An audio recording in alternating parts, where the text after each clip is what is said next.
Happy Diwali to all. இந்த வருஷம் திவாலி எல்லாருக்கும் எப்படி போயிட்டுருக்கு அண்ட் எனக்கு ரொம்பவே சூப்பராக போயிட்டுருக்கு. இது வந்துட்டு நேற்று எடுத்திருந்த மினி விளாக் தான் இது. இன்னைக்குள்ளது நாளைக்கு கண்டிப்பாக போஸ்ட் பண்ணுவேன், கண்டிப்பாக செக் பண்ணி பாருங்க. நேற்று மார்னிங் எந்திரிச்சதுமே பார்த்தீங்கன்னா ஸ்ட்ரெயிட்டாக கிச்சனுக்கு வந்து ஸ்நாக்ஸ் பண்ண ஆரம்பிச்சாச்சு. என்னன்னு பார்த்தீங்கன்னா ரிப்பன் பக்கோடா.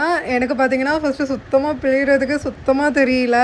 நான் வந்துட்டு இந்த முறுக்கு பிழிவோம் இல்லையா, அதே மாதிரி ரவுண்டாக போட்டுட்டு இருந்தேன். அதுக்கப்புறம் தான் வந்துட்டு அம்மா வந்து சொன்னாங்க, இல்லைம்மா இப்படி போடக்கூடாது, மேலே கீழேன்னு அப்படி இழுத்து போடணும் அப்படின்னு சொன்னாங்க. அதுக்கப்புறம் தான் அந்த மாதிரி செஞ்சுட்டு இருந்தேன். அதுவும் இந்த சேட்டைக்காரியெல்லாம் வீட்டில் வச்சுக்கிட்டு போடுறதுக்குள்ளே போதும் ஆயிடுச்சு. அவ்வளோ சேட்டை. ஒரு பக்கம் நம்ம என்னதான் பலகாரம் செஞ்சாலும் வீட்டில் இந்த மாதிரி சின்ன பசங்களெல்லாம் வச்சுக்கிட்டு ஸ்நாக்ஸ் ரெடி பண்ணுறதுங்கிறது ரொம்பவே சேலஞ்சிங்கான ஒரு விஷயம் தான். And coming to the vlog, இந்த ரிப்பன் பக்கோடா வந்துட்டு எனக்கு எப்படி போடணும்னு கரெக்டாலாம் எனக்கு தெரியாது. ஏதோ எனக்கு தெரிஞ்ச மாதிரி அப்படி இப்படின்னு செஞ்சு எப்படியோ போட்டு எடுத்துட்டேன். பட் ஆனால் டேஸ்ட் பார்த்தீங்கன்னா சூப்பராக இருந்துச்சு. சாப்பிட்டுட்டே தான் போட்டுட்டு இருந்தேன்.